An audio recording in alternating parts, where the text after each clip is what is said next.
জয় গুরু আমার পরিবারের সবাইরে কইতাছি। তো আজকে আমি ব্লগটা শুরু করতেছি ভোর 5টার থেকে। তো এখন প্রার্থনার টাইম হয়েছে সেপ্টেম্বর মাসে সকালের প্রার্থনা 5:09। তো সকালবেলা আর আজকে তো শুক্রবার, যারা জয়গুরু ঠাকুরের বলতে অনুকূল ঠাকুরের দীক্ষা নিছ তারা তো অবশ্যই জানো শুক্রবার দিন নিরামিষ খাওয়া হয়।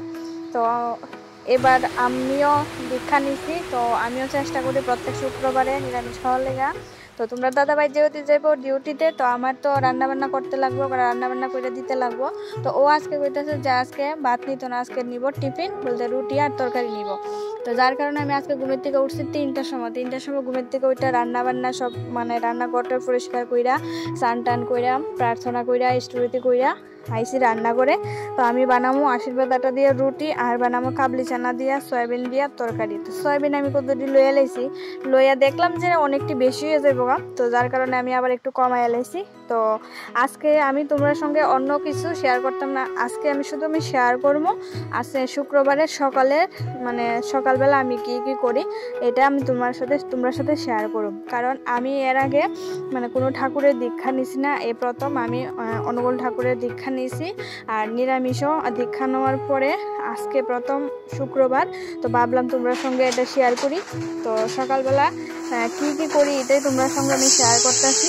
সকালবেলা তো কি কইতাম, আমার শ্বাস পালানের পর্যন্ত টাইম নাই। তো যাই হোক, এদিকে দেখো আমার মটরও সিদ্ধ হয়ে গেছে, সয়াবিনও ভিজাইছিলাম যে ভিজা গেছে। তো তোমরা আমি একটু দেখাইলাম মটরটা আমি কতটুকু সিদ্ধ করছি, সয়াবিনটাও কতটুকু সিদ্ধ করছি না, গরম জল দিছি পরে দিয়ে ভিজাই রাখছি। এখন দিয়ে এলামও ফোড়নের মধ্যে নিরামিষ দিয়ে দিব তো 5 ফোড়ন। তো 5 ফোড়নটা একটু বেশি দিছি, কারণ কি লিগা তোমরা দাদাভাই 5 ফোড়ন একটু বেশি দিলে ভাল লাগে, কামড়ে পড়লে যে হালকা একটু তিতা তিতা লাগে এটা নাকি ভাল লাগে। তো যার কারণে আমি এক গাঁতে দিয়ে লাইছি এদিকে 5 ফোড়ন।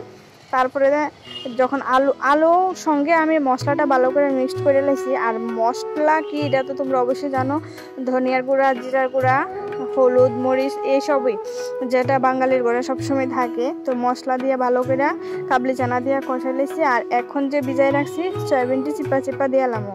তো আমি সয়াবিনটি দিয়ে লাইতেছি। তো সয়াবিনটা খুব ভালো খোলা, এরা আগে একদিন আনছিলাম সয়াবিন, সিস্টার সয়াবিন। তো এটার মধ্যে প্যাকেটটা ভাঙ্গা দিয়েছি, সয়াবিনের মধ্যে ফুকা ফুকা কালো কালো হয়ে গেছে।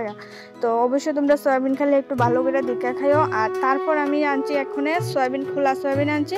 সয়াবিনটা খুব ভালো, জানি না খাইতে কেমন লাগবো। তো এদিকে তোমরা দাদাভাই কইতেছে যে হয়েছে না নি। তো এদিকে কি রান্না বসালেই কি হয়ে যাগা, এটা তো যে রান্না করে হ্যাঁ না বুঝে। আর এদিকে চাও হয়ে গেছে, এদিকে চাও দিয়েছি তোমরা দাদাভাইরে। আর এদিকে চলতেছে রান্না বান্না, তরকারিও এদিকে ফুটতে গেছে। আর এদিকে চার লোকে খাওয়ার লেগা 2টা রুটি বানাইছি। তো হইতেছে আমি রুটি দিয়ে খাইতাম না, আমি তরকারি দিয়ে খাবো।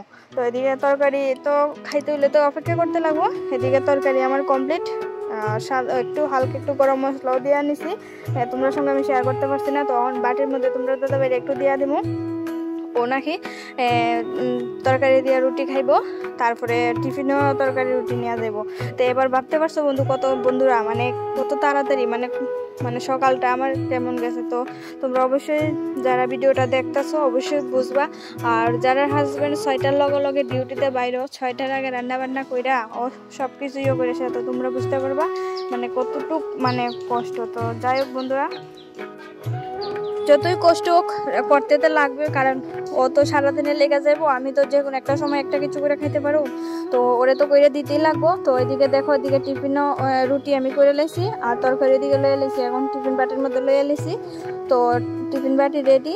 তো আজকে সকালবেলা আমি আর রান্নাবান্না করতাম না, আমিও রুটি সবজি খামো। তো এরপর রান্নাবান্না করুন দুপুরে। তো যাই হোক, আজকে সকালে কি কি করলাম তোমার সঙ্গে শেয়ার করলাম। আর এদিকে রেডি, তোমরা দাদাভাইও রেডি, এদিকে বাইরে যাবো। আর বৃষ্টির কারণে দেখো উঠানো কি অবস্থা। তো টাটা।